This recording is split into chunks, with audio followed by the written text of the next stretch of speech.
In accordance with our instructions, we continued toward the planet which its inhabitants call the Earth, in order to study their mode of life. The intelligent creatures on this planet call themselves human beings, and they exist in an amazing variety of conditions. All cultures, through their various religions and mythologies, provide some explanation of man's place in the universe. The group has two ways of transmitting its culture to ensure its continued existence. One way is through the natural tendency of children to imitate their elders and to learn from them. Another way is through the direct teaching of the culture to the younger generation.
Classical economics, and that's the real religion of this age, and this is the most pious religion that the world has ever known, with people worshipping the Sabbath lasting 5 days a week in great skyscraping, earth-destroying buildings and malls, and its huge power comes from the fact that it's not even recognised to be a religious phenomenon. It supposes itself to be secular, but in fact it's a very insidious religion, and is consuming the earth with a fervour that the Easter Islanders could only have dreamed of.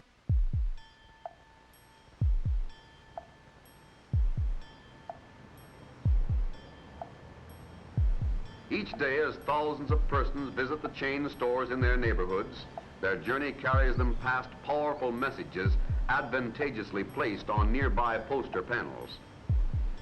At night, as they visit their favorite movie houses, and in the day while going to and from the neighborhood drugstores and centrally located supermarkets, the local service stations, or to work in any one of the busy industrial centers, these hundreds of thousands of buyers... From that perspective, advertising becomes religious education, and it's educating people to believe that they need certain things in order to feel fulfilled and abundant, and it's just bullshit. Because in the end, I think what's going to save us is to discover a spirituality and a consciousness that doesn't need to sacrifice anything in order to live lightly on the planet. It's just that we don't want that shit any longer because we've got the real thing. But the inhabitants of planet Earth do not always welcome culture changes. There is often a resistance to anything different from the habits of the past. Julie, when I was a girl, we wouldn't have been caught dead with no more clothes on than that. My stars, what are our young people coming to these days? Change of any kind is often opposed by vested interests. We just can't do it, Jim. We've got too much tied up in present equipment. I am convinced that this proposal would be extremely expensive and very uncertain of success.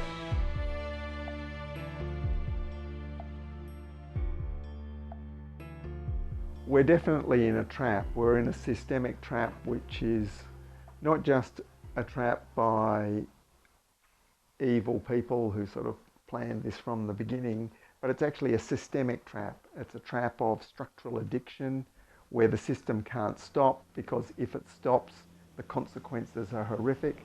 but if it goes on, the consequences are horrific.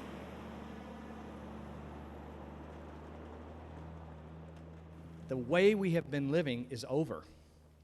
And that means our rules and our regulations are over. All of our rules and our regulations are relative to stick frame houses that you pump heat into, and the sewage and water regulations are all about endless amounts of energy and water, wasteful methods of living.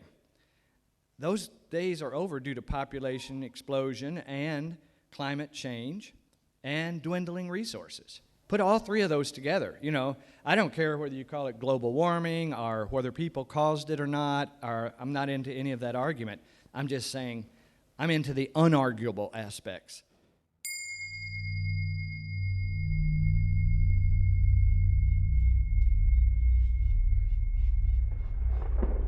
Whether it is things are caused by natural cycles or whether they're caused by human cycles, we must get ready for a world that is much less perfect for the current systems. The last 10,000 years has been a very stable climatic period, and that's actually the biggest argument for why agriculture developed and the spread of humanity and the development of civilization, because we had a stable climate. The evidence of the last 10 ice ages over the last million years is that interglacial period averages 10,000 years. So we are due for another ice age. How would industrial society cope with not the mini ice age of the medieval period, but a full ice age? And what amazes me is that the climate change orthodoxy doesn't ever challenge the skeptics on that. So how would we design the world if we are facing this horrendous volatility in climate caused by nature? There is evidence that carbon dioxide produced by man may be altering the climate by changing Earth's energy balance. Some call it the greenhouse effect. You mentioned global warming. See, it's very interesting the way that's portrayed in the media. It's portrayed as if there's two sides. You know, we have to be objective, so 50% for each. One side is like 99% of scientists. The other side is Rush Limbaugh, Sarah Palin, and Jim Inhofe, and three guys that they kind of contrarians in the science community. So we give them equal time, and then how's the ordinary citizen going to figure it out? Actually, the New York Times had a front page story a couple of days ago about the very interesting controversy that's taking place between climate scientists and what they call meteorologists, the people who appear on television to tell you whether it's going to rain tomorrow. And they differ. So how's the ordinary citizen going to figure it out? First of all, it should be pointed out that there's actually three sides. There's not two. There's the mainstream scientific consensus, and there's two groups of denialists. One of them is the one that's given equal time, Senator Inhofe, Rush Limbaugh. But there's another one, which is very significant. Major groups of scientists who think that the mainstream analyses are nowhere near grave enough. This is very serious work. I mean, MIT just came out with a big study, their scientists saying the reality is far worse than what's predicted. Well, they're not part of the debate. Okay, so what's the ordinary citizen going to do? Well, he's not going to become a climate scientist. But, the choices in this case are so transparent that it doesn't take a lot of work to figure it out. I mean, what's the chances that, the overwhelming majority of climate scientists from all over the place, either the ones who say it's very grave or the others who say it's even worse than you claim, what are the probability that they're wrong and Rush Limbaugh's right? I mean, it's not a hard decision. You don't have to be an expert. I don't think we should think, when is it going to happen? It's happening. We're already losing vast amounts of biodiversity. It's actually happening. The permafrost is already beginning to release methane. we're losing the Arctic sea ice exponentially fast, shockingly fast. I mean, this last summer we lost a vast extent of sea ice. Already the Northwest Passage is more or less opened up, and already oil companies are moving in to try and exploit oil reserves there, which is the ultimate irony. So we're at the beginning of what could become an abrupt change. I mean, many of the scientists involved in this field no longer think of gradual climate change, but of abrupt changes, you know, from one state to another. So we could tip into a warm state very, very quickly. Say within 8 to 10 years, we could begin to see very severe changes. So we have to act now. There's no other option but to act right now, immediately. And that means that we have to develop simpler ways of doing things, more resilient ways of doing things. And the whole science of resilience actually looks like a list of permaculture design principles. We have to make general systems with lots of loose connections, great diversity, not rigid hierarchical structures, but lots of flexibility. That's what the science of resilience is telling us, that that's what nature does when it's got uncertainty and radical change. That's how it survives, and that's how human systems have survived. So what that really means is our centralised, highly efficient industrial machine actually falls over when we get this unstable climate patterns. So that means we have to redesign that, even if the climate change is not caused by us. And so this really sidesteps the whole debate about whether it's caused by people or not. Now, if that was the case, you would say, well, you wouldn't focus so much on carbon, but you'd still do all the same things, which actually involves using less fossil fuel, simplifying society, less mobility, more local economy, more permaculture type agriculture rather than large scale broadacre agriculture, which all would involve using less fossil fuel, which all would involve less carbon emissions. So it's all the same thing.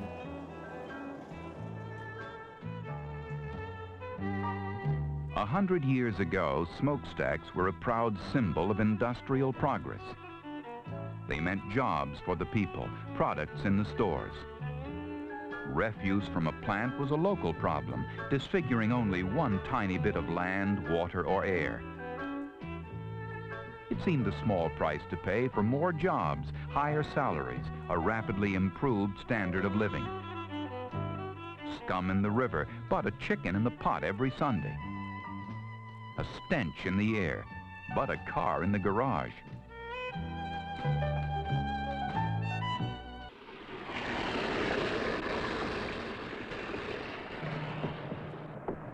Jacob Heath tries to stay calm as he faces a storm caused by pollution.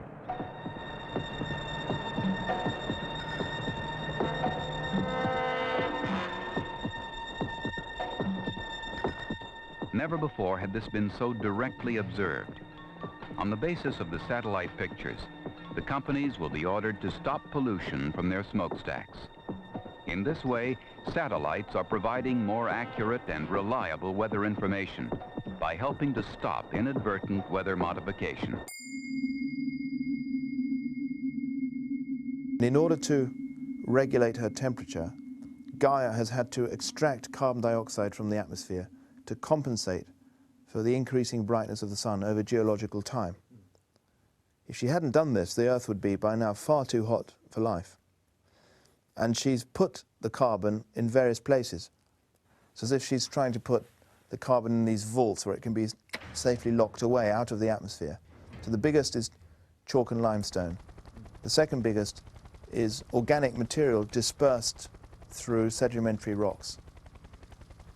And the fossil fuels is quite a tiny amount of that compared to those two. What Gaia has done is managed to bring down the carbon dioxide in the atmosphere to levels that are so low that plants can just about manage to live on it. Because, as you know, carbon dioxide, carbon is a food for plants. It's a gaseous food that they take in through little pores underneath their leaves, right? It's a gaseous food. Gaia has managed to keep the CO2, bring it down as low as she possibly can without killing off the plants, in the face of a very bright sun. So if we then open up one of those vaults, take out stored carbon from the Earth's crust and burn it, we then return carbon dioxide to the atmosphere, and we make things much too hot. You could say it's good for the plants in the short term, which it probably is in the short term, but it makes the whole of Gaia so hot that it's a terrible danger for the whole biosphere.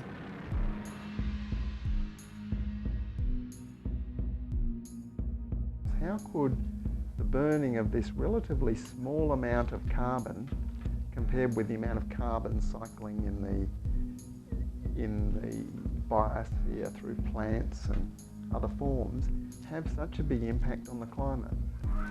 And if we understood the real power of fossil fuels, if we measured it in ways like using energy accounting, and we looked at the total budget of the Gaian system as it has been evolved over the last 4,000 million years, there's been two sources of energy, primary energy, that have allowed the development of the living planet. One is the solar energy, and one is the heat being released by the residual radioactivity of the Earth. Supposedly the sun, energy from the sun is huge, and the energy from that inside bit is not much. But when you evaluate them using the energy methodology, you recognise that this internal energy of the Earth is actually much more concentrated energy. And when properly re-evaluated, they are equal. So the energy from Father Sky and the energy from Mother Earth are actually the equal power. One extra source of significant energy, the energy from Sister Moon. The moon tide adds a significant amount to that. 4 from the sun, 4 from the Earth, 1.5 from the moon tide. 9.5 units is the total energy that created this whole system over the last 4,000 million years. As a byproduct of that, in the highly productive periods, fossil fuels were created as a little piggy bank, storing away some of that. We have dug that out of the ground and put that into the atmosphere, and the value of that fossil fuels using that same methodology is another 11 units on top of the 9.5. So we have doubled the power flow in the Earth. Should that change the climate? Totally different set of numbers. Anyone can see that a system that's 4,000 million years old has been running on 9.5 and has suddenly got a shot of an extra 11 is going to change big time. It's like the system's on steroids. And so that sort of way of evaluating things says, yeah, that little bit of carbon dioxide we've put into the atmosphere as a result of burning this immensely potent stuff is very, very powerful. And suddenly all the change in the world, the whole change in the of forest to agriculture, the development of cities, this huge explosion of human population, makes sense. In the morning, in any community, men, women, and children leave their homes. They walk, they ride in automobiles, in streetcars, in buses, in railroad trains, in rapid transit systems. They are on the move, and as they move, they do numerous things. They work, they play, they study, and most important of all, they buy. Daily, this great human tide flows into offices, into factories, into stores, into schools, into churches. The people who make up these markets are going places. This daily habitual movement of the buying power of the market is commonly referred to as traffic. Basically, when you have a continually growing system with exponential growth, eventually that system runs into limits. And those limits are both the limits of the resources that sustain it and the limits of sinks where you dump all the stuff. And we are running into the two biggest limits in climate change, and we are reaching the limits for the rate of how fast we can dig things out of the ground. That from now on, the amount and the quality of what we can dig out of the ground gets less, not more. And of course the big one in that is oil, because oil is so much of the global energy use is this one resource, and it is of such high quality energy that can be used for so many things. It's really the biggest single factor that's created the cities of the world. It's created industrial agriculture, it's created the technology, and created towards 7 billion people. I saw clearly that there was a connection between the events following 9/11, the U.S. occupation of Iraq to seize its oil supplies, the second largest known reserves on the planet, peak oil, and the fact that the U.S. government was clearly aware for a long time that we were going to be facing a situation like we're facing now, both economically and from an energy standpoint.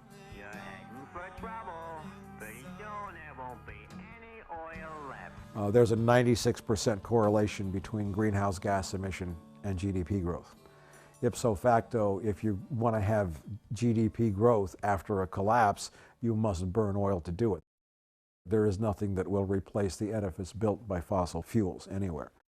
Now, we have picked all the low-hanging fruit, obviously. We are now having a 70,000 barrel a day leak from the Deepwater Horizon well, which was a bridge too far, the ultimate reach off the tree limb to get that piece of fruit, and we've fallen off, and we don't have the technology. Man's greed for energy and consumption and infinite growth has led us to this point. Some of the press may be wondering why we are announcing offshore drilling in a hangar at Andrews Air Force Base. Well, if there's any doubt about the leadership that our military is showing, you just need to look at this F-18 fighter and the light armored vehicle behind me. The Army and Marine Corps have been testing this vehicle on a mixture of biofuels, and this Navy fighter jet, appropriately called the Green Hornet, will be flown for the first time in just a few days on Earth Day. Now, the Pentagon isn't seeking these alternative fuels just to protect our environment. They're pursuing these homegrown energy sources to protect our national security. And we're totally screwed. And we are totally screwed because no action was taken to prepare for it in advance of peak oil. Because Wall Street demands infinite growth, and any acknowledgement of peak oil would have devastated share values on Wall Street. It would have brought an end to the consumer economy. So the issue is not the oil companies making profits. The issue is that there cannot be economic growth without energy. One of the things that's misunderstood is that the world oil price getting over $60 a barrel and then over $100 a barrel and then getting to almost 150 was actually a major factor in producing this largest recession since the Great Depression. All of the last recessions since the end of the Second World War have been preceded by an energy price spike. By the time we're into September and October of 2008, we are well into the economic collapse, which began when oil prices peaked at $147 a barrel. I don't think anybody disputes that that was the trigger for the first stage of the collapse of human industrial civilization. And it was very clear to me then that we had passed, if you will, a watershed moment in human history then. That there was no coming back, and that no amount of bailouts or cooked books or printed money was going to reverse the inevitable collapse of human industrial civilization and a die-off of what might be ultimately proved to be 3, 4, maybe 5 billion people. If you or I were to go out and form a company and do pyramid selling, we'd basically be acting against the law. It's illegal. But capitalism does that very thing, and in doing that, it exploits people, it harms people, it causes wars, it causes genocides, it causes poverty across the world. And if we're really going to change the world, we have to change capitalism. And if we're going to change capitalism, we have to change the consciousness that created capitalism. The degree to which we can separate ourselves from that trap, I think, depends on the degree to which we can build the parallel economy, the economy of the household, the economy of the community, that doesn't depend on this debt-based money system. The economies of exchange, to do with very simple things, the gift economy, the barter economy, and slightly more sophisticated but very simple versions of the money economy, like trading systems, but are not linked to the national currencies that are linked to this fake notions of wealth and the perpetual need to grow. The idea that the growth of money through interest is some arbitrary thing that can just be determined, well, natural systems only grow at a maximum of about 5% per annum. So anything that's actually dependent on nature, that's the absolute limit that you could have a money system grow at. Money is useless without energy. One can't eat money. Money only is a symbol representing the ability to do work, which energy really is. So you can print all the money you want to, you can't eat it, nor can you put it in your gas tank. What it comes down to is that the oil industry has to please Mrs. Martin and millions just like her. Already today, she's used some 87 petroleum products, including the plastic bacon wrapper and the wax of the milk carton. She'll top 100 before the day is over.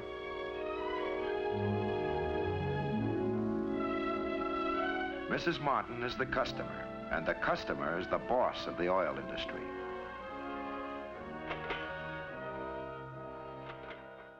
Can see how energy is an important commodity in the economy, but it's more than that. It's actually the thing that makes everything else possible. And it's the same in nature. Actually, a natural system cannot operate without a net source of energy. And what that really means is the system gets more energy out of its energy harvesting activities than it put into it. So it's no good for a predator like a fox to spend more metabolic energy running after rabbits than it gets back from eating the rabbits, because it will soon be dead. That would be a net energy loss. It must get more energy from catching the rabbit than it took to get the rabbit. As we've now got to the point of peak oil, the energy return on the energy we invest in things like oil wells is much, much less than it used to be. Now what that means is the oil industry is growing larger and larger, employing more people, using more complex knowledge and technology, but the amount of wealth that is left over for society as a proportion is getting less. So this energy return on energy investment is very, very important, and that we can see there's some renewable energies that have a relatively good return on investment, like wind power, and we can see some so-called renewable energies like corn ethanol that maybe have no net energy return at all. If we just do the simple calculation and said, well, what if all the world's cars were running on biofuels, we'd need more land than all of the agricultural land we currently have, and then we'd have a small problem of where we get our sandwiches from.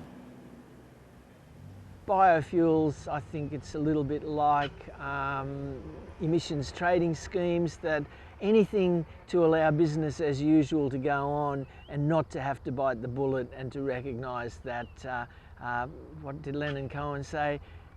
It's not going any further. It's all over now. Do you know, that whole game is over. Yeah. And the sooner that we just make a deep sigh and accept it, the more of the resources are going to be available to us to actually do the transition to a sustainable future.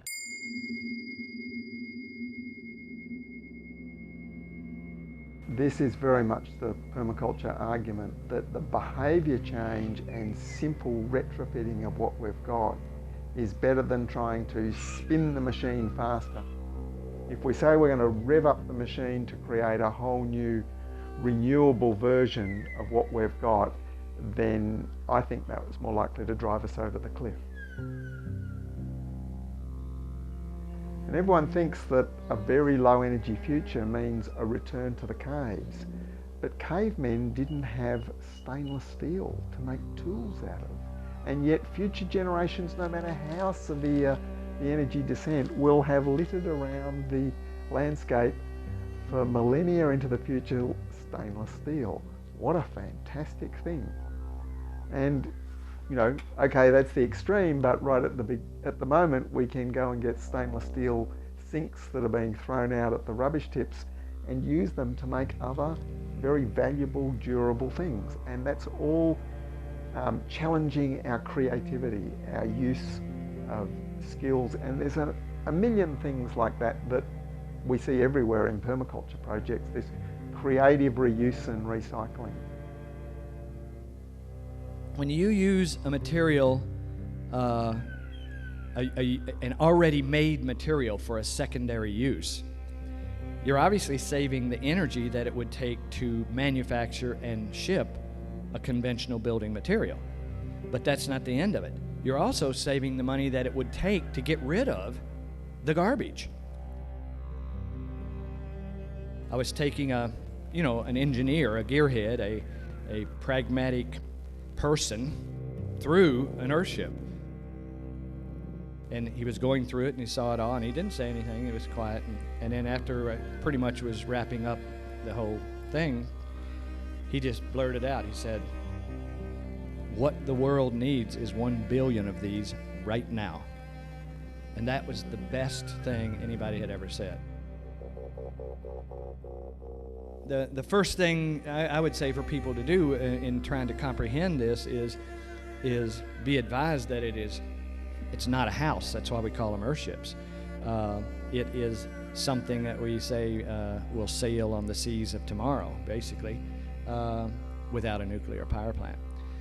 It's not like living in some teepee out in New Mexico. It's like you have everything: flat screen TV, high-speed internet.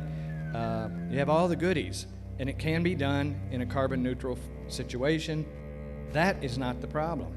That's the fun part, and evolving that is fun. But the other aspect of it is our rules and our regulations simply won't let us do it. They're about things that aren't pertinent anymore. In spite of such opposition, cultures are always changing. New ways of doing and of thinking gradually take hold.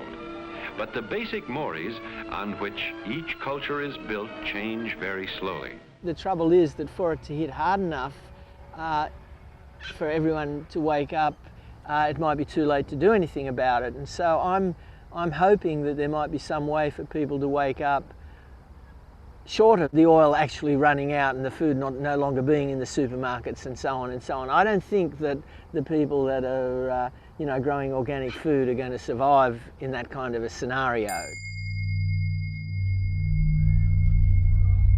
The reality is, if we don't relocalize our food system over the next decade, you or your children will be lining up with your ration ticket at Coles with your government allocation of what you can get through the centralised food system, because that food system is going down. That food system in 50 years will not exist, because the energy that drives that central agricultural system, not just in the production, but in the transport, in the processing, in the centralised logistics, in the huge central marketing domination that everyone's freaked out about at the moment by Woolworths and Coles domination, all of that system is extremely dependent on cheap energy.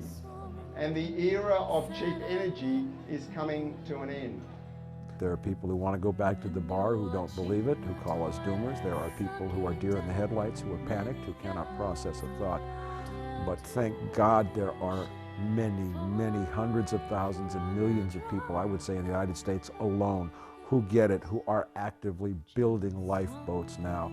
And a lifeboat is something sustainable that's local first and foremost, where your food is grown close to where you live. That's the foremost issue right now. Permablitz is an initiative that started in Melbourne where we come together and we help transform someone's backyard so they're growing more food. And it's a completely volunteer-based thing.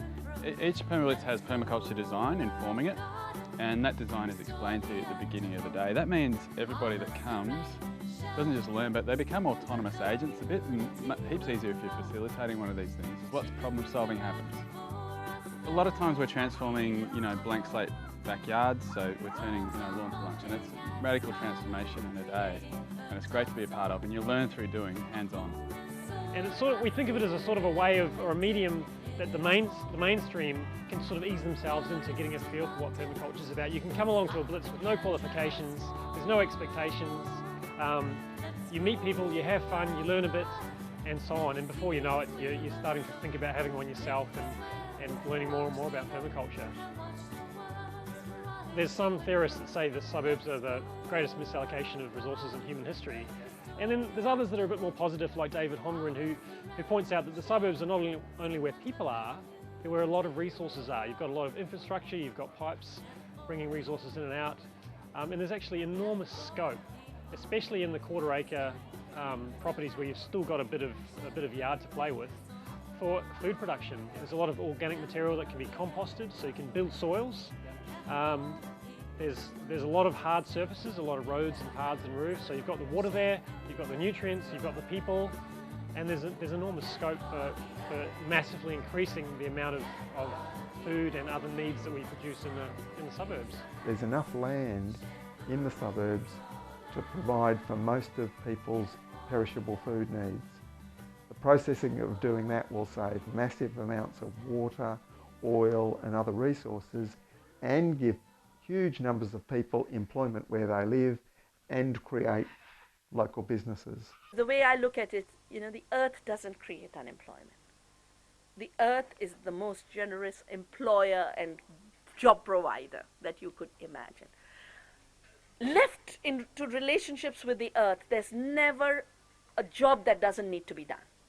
Lack of work is a product of the marketplace, and the combination of the marketplace with technologies whose productivity is defined purely as efficiency if they get rid of people. What is the normal productivity analysis is output per unit input. Normal input should be resources. You take resources into account, you will go for ecological technologies. If you go for resources, you will ensure sustainable technologies emerge because you will use fewer resources to meet more needs. But resources are never taken into account in productivity analysis. Labor is the only input that's taken into account. So by definition, a technology that creates unemployment is defined as more productive. But every technology that creates more unemployment also uses more resources.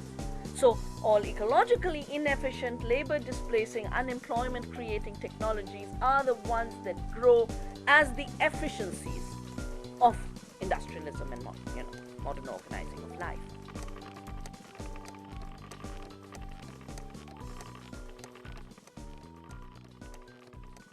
Gandhi pulled out the spinning wheel to fight the British Empire.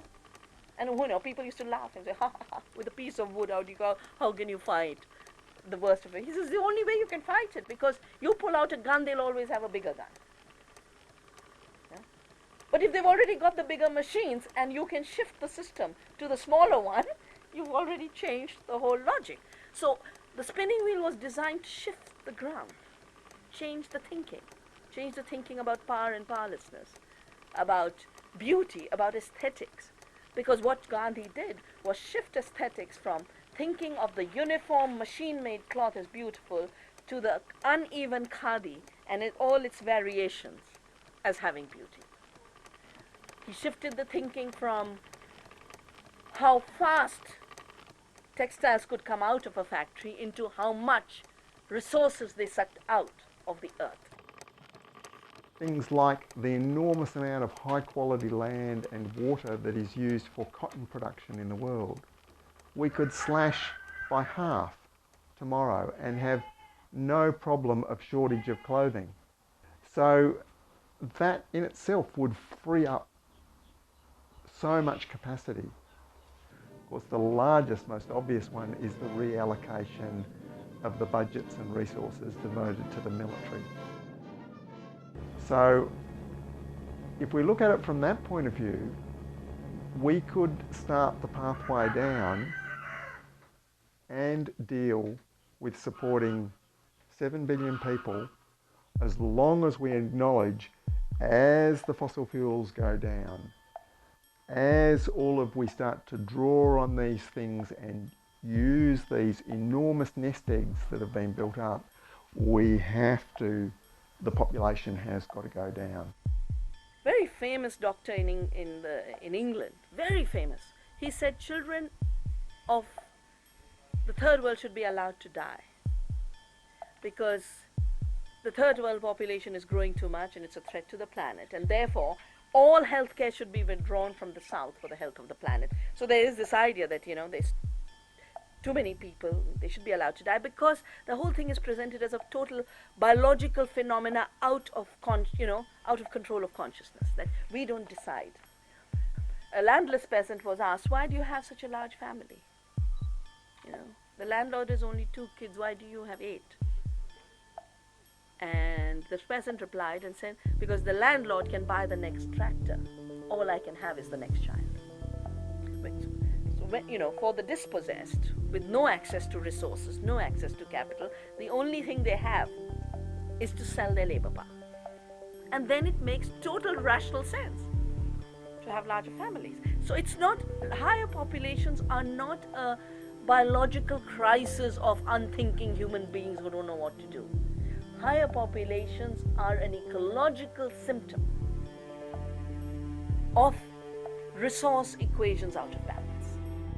I think overpopulation is far less of a problem than the consumption of resources. People in Australia consume 20 times as much as some of those people in Ethiopia, and so the real population problem lies in Australia rather than in the countries where people have a lot of children. One way or another, we're facing a world of declining energy, and that inevitably over time that will lead to declining world population in some form. Not necessarily a catastrophic die-off, but when the world is running on the renewable energy from the sun and its various embodied forms, then it might be able to support maybe 1 billion people, maybe 2 billion people. Because there are 10 calories of hydrocarbon energy in every calorie of food consumed in the industrialized world, and the chart of human population growth shows that 5 billion people exist today only since oil was first used. We use oil for fertilizers, pesticides, and oil is involved in flying grapes from Chile and moving food around the world in ridiculously unproductive ways. And there is no combination of energies anywhere, I repeat, that will replace what oil does. What that means is that we have to learn to live in the way people did. Not exactly the same, but using the same design principles that every traditional sustainable society that existed before fossil fuels. These are inevitabilities that informed the beginnings of permaculture. So they are not just moral or lifestyle choices, but one way or another will be the way the world is in the future. So we may as well say, let's use our creativity and use the fossil fuels that we have and the technology we have to enable and positively build that future.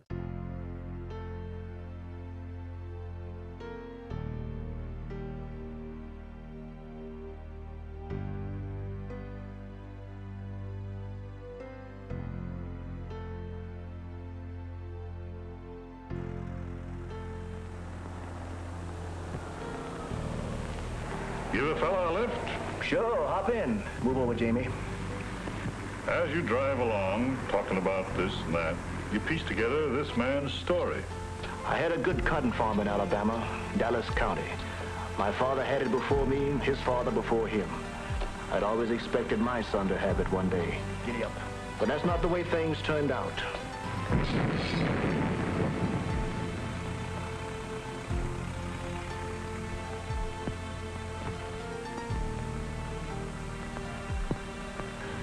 Jamie, like to go over and see what's up? There it is, Jamie. Yes, sir.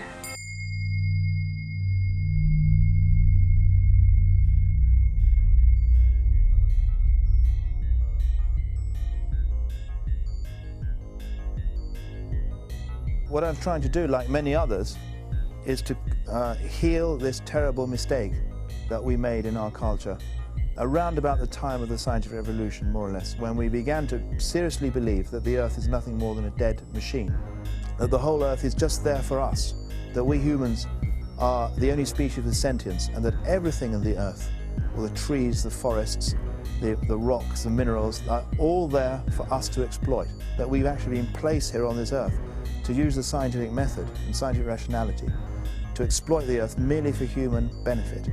So it's no surprise that after living for 400 years under the influence of this worldview, that we now have this phenomenal crisis. So we need an antidote to the mechanistic worldview. And in order to do that, we can look either to other cultures or dig down into the history of our own culture, like doing a sort of cultural archaeology, and look for ideas that could serve to become, once again, the appropriate metaphor. And the idea of Anima Mundi is the most suitable. Anima Mundi means soul of the world in Latin. In Greek, the expression was psyche cosmou, the psyche of the cosmos. That was translated by somebody or other in the Roman world into Anima Mundi, the soul of the world. So we need to re-ensoul the world through telling stories, animated or animistic, I would say, scientific stories. To speak of rocks and atmosphere and carbon and sulfur and all the other things as sentient, as alive. If we don't take on this more soulful approach to the world will force it upon us through wiping out our civilization. This current civilization, with its emphasis on suicidal growth, simply cannot continue.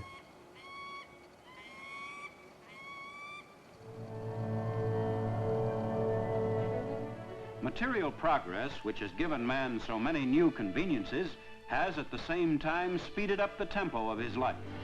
But with the acceleration of his existence has come a nervous tension.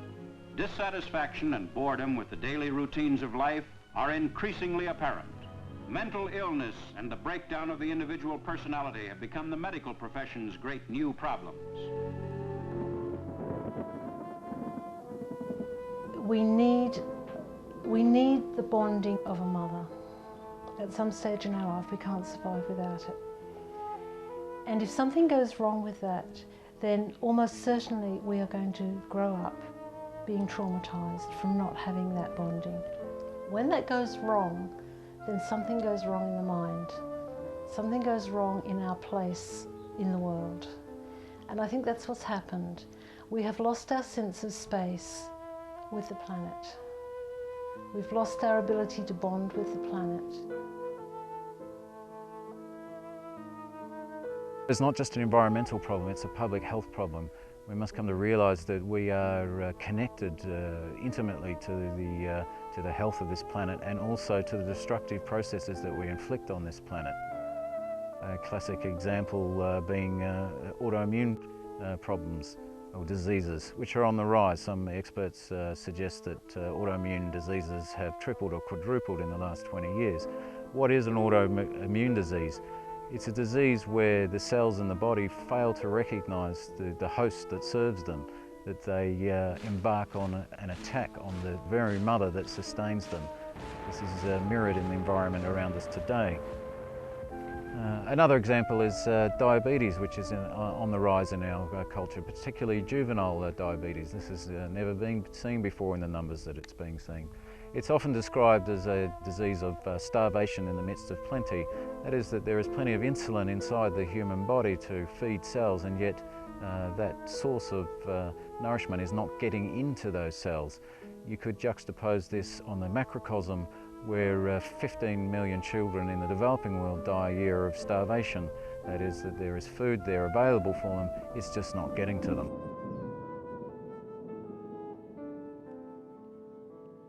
We need to realize that we are deeply embedded in the earth, that we are, just as our gut microbes are to us, so are we to Gaia. We are embedded within this great round living creature, I would say a sentient living creature. This idea that we are some kind of scourge, some kind of cancer that's destroying the earth is based on the same anthropocentrism as thinking that we're the crown of creation, that in fact we're part of the earth. Whatever we're doing to the earth is doing to herself. I think there's a big fallacy in the belief that we connect with Gaia through good, because I think we also connect through evil. When you cut at the coal face, it's an absolute connection with the earth. When you subject your body to something like asbestos, isn't that the bonding of the body with the earth? So the other way of seeing this is nothing we do, no matter how destructive it is to ourself or to other life, we are still not outside of the cage of Gaia. It's as if in science we've just discovered a sixth kind of life, which is life at the level of a whole planet, a new kind of living being, a planetary being, and we are deeply immersed in her.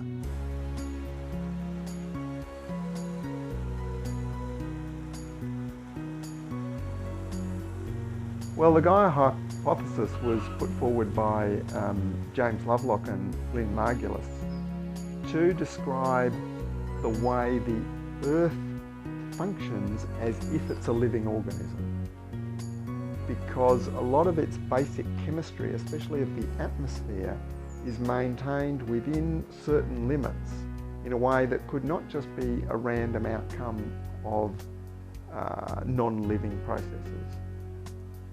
Now, they couldn't see any way that you could actually call the Earth as being alive in the sense that we think of an organism, but it had all the characteristics as if it was an organism. And they used the term Gaia because that was the Greek goddess of the earth, to just reflect that past peoples thought of the earth as being alive. And all traditional peoples actually thought this way. So if you ask traditional indigenous people and peasant people anywhere in the world, you explain the Gaia hypothesis to them, and they say, yeah, so what? Obvious. But for scientific people, this was an enormous shock. Gaia has this unpleasant connotation of animism. And Gaia is a goddess, and you're not allowed to have gods and goddesses in science, even though scientists conveniently forget that all the other planets are named after gods and goddesses. But for some reason, we're not allowed to name the Earth after our own, very own Greek divinity of the Earth, ancient Greek divinity of the Earth. So Gaia is a dirty word in science.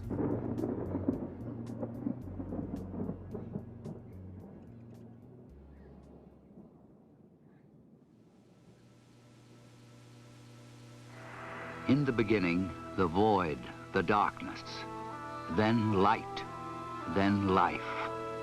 And from life came man, joining the caravan for the long, slow journey through a world of discovery, invention, exploration.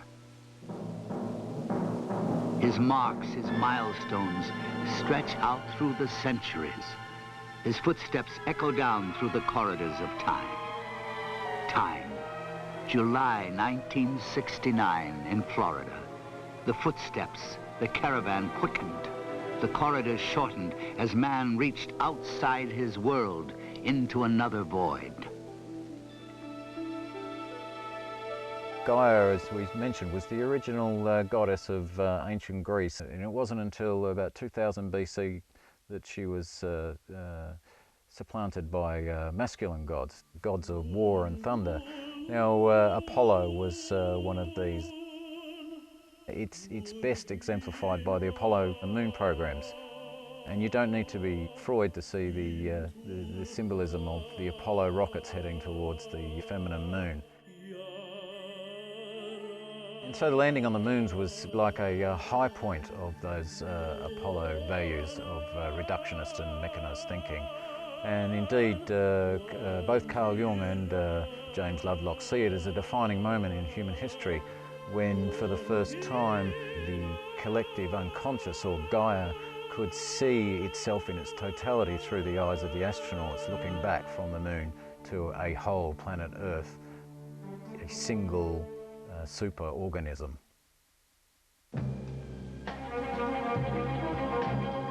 They first went there in 1969. They last left there in late 1972.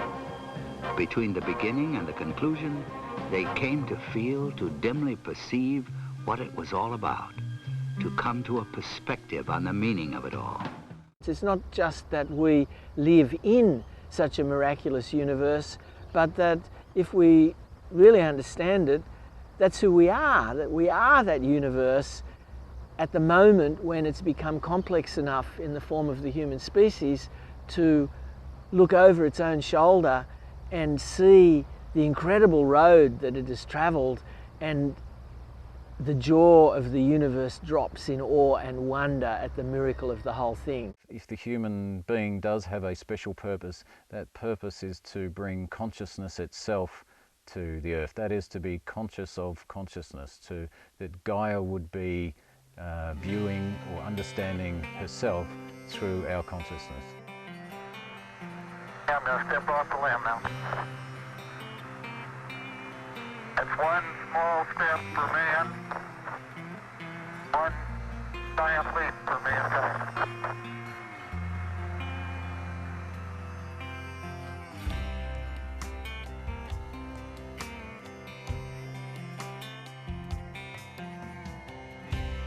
Thought I saw you, but it seems it was a trick of the light.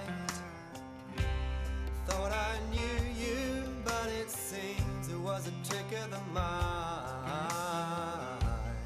What happens when light strikes an object is not what Newtonian physics says it is. Newtonian physics says when photons strike a surface, they bounce off.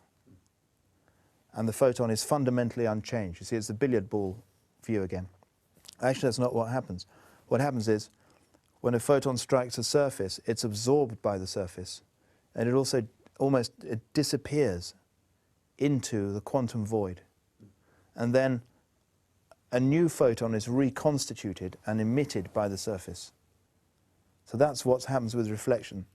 So imagine that a photon is striking a green tree.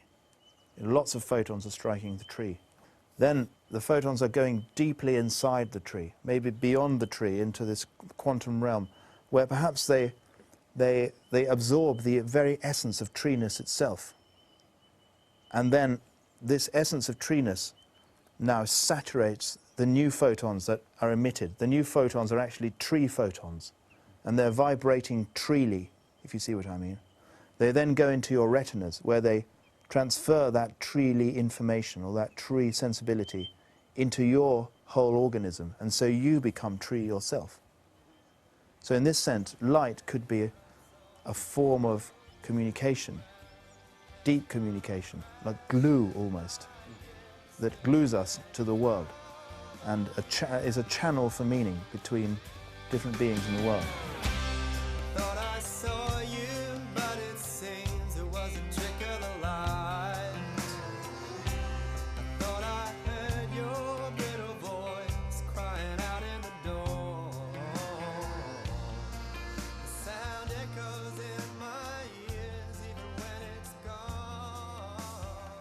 Deep ecology is a philosophy of nature that is looking at the psychological or spiritual dimension underlying the environmental crisis.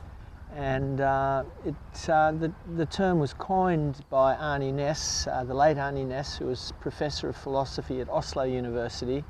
And he saw that the fundamental level of the environmental crisis is the illusion of separation between human beings and the rest of the natural world, and that this stems from anthropocentrism, or human-centeredness, the idea that human beings are the center of everything.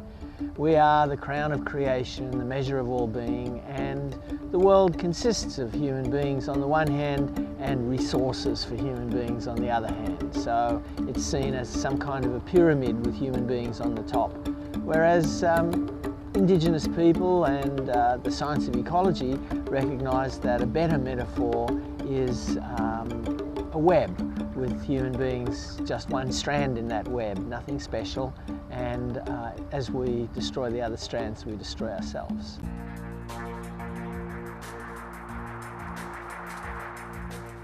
The Earth as a whole is a great system. Now, what do we mean by a system? It means that it's pretty obvious, really, that everything is interconnected. That the land, the oceans, the rocks, the atmosphere, and the living creatures are all connected in one great system. So that anything that happens to any part of the system will ramify through the whole and can shift it to new states. But before Lovelock, the idea was that the living beings couldn't possibly affect water terribly much, or the rocks, or the atmosphere. They had to adapt to these things, but they couldn't really influence them very much. But Lovelock showed how, in fact, living beings do influence the atmosphere, rocks and water. For example, without any life, you can show that there would be no water now on the planet, because living beings, particularly bacteria, are able to keep water around on the planet. This demonstrates what Lynn Margulis has said, I think, several times, that it's the microbes that rule the world. The forms of life that are critical to the system are all microbes. And so the Earth can go through vast fluctuations and dispense with all this fluff experiment in evolution in higher life, including humanity, and not really miss much of a beat.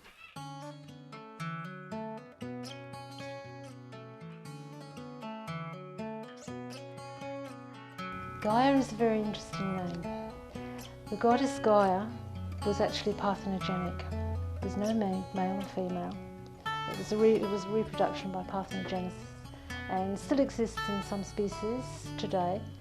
And I was very interested that Lovelock used that, because the end result of that, in terms of evolution, is destruction. If we were to look for a reason in all of this, I mean, apart from the fact that the universe itself is a very violent place as well as being a very loving place, and that whole galaxies explode out of existence, and volcanoes and tsunamis and all of this is part and parcel of it. The interesting thing is that evolution takes place in spurts and bursts of creativity, and these spectacularly follow extinction spasms. In a very real sense, the Earth has two completely different personalities. One temperament seems calm and benign, well in control of the forces locked within the Earth or playing around its biosphere. The other is a hard, hostile, often deadly nature, a nature racked and tormented by these same forces rampaging out of control. There have been tremendous disturbances from within, created from within the system itself, by the system itself, huge reorganizations, sometimes caused by internal factors, sometimes by external factors. And the regulation hasn't been perfect either. It's wobbled around. Sometimes dangerously hot, sometimes dangerously cold. It's almost like a semi-drunken Gaia walking on a tightrope. Sometimes almost falling off into heating and recovering a bit, and then almost falling off into cooling. And she's managed to keep this going for 3,500 million years. And of course, you could think of us as the latest disturbance. to her self-regulatory dance. There was a great thing that James Lovelock once said when he spoke about, you know, a rather deep ecology perspective, I think, where he said that what we're doing, what humans are doing, is as if the brain were to decide it was the most important organ in the body and started mining the liver.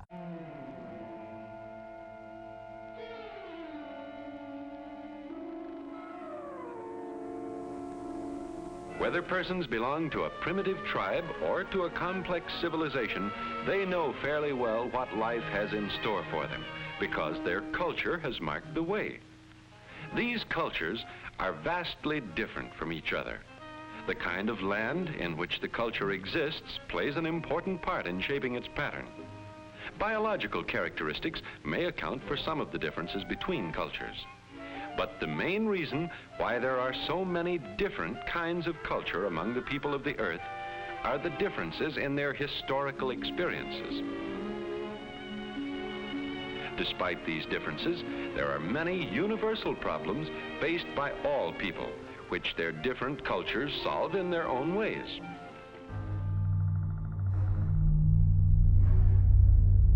Having grown up myself in social movements, I now have to ask myself, did I perpetuate the nuclear movement by being in the anti-nuclear movement?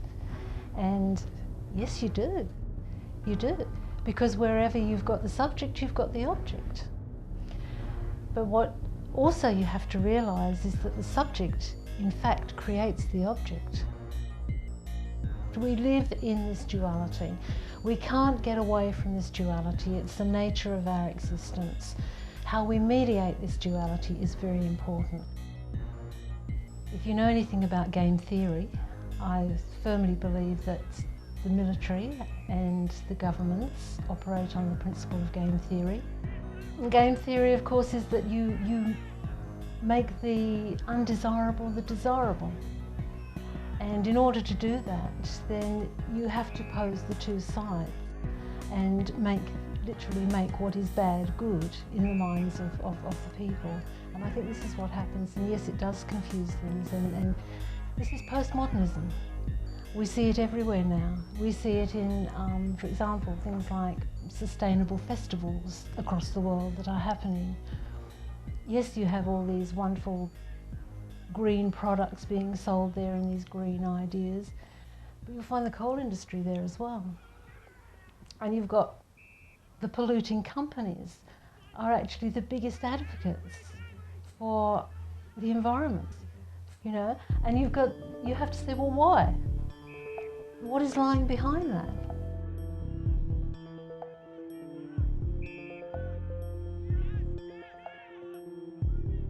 If Gandhi pulled out the spinning wheel to fight the first industrial revolution and all its associated colonizations, then today's spinning wheel, what is today's spinning wheel? Today's spinning wheel is the seed.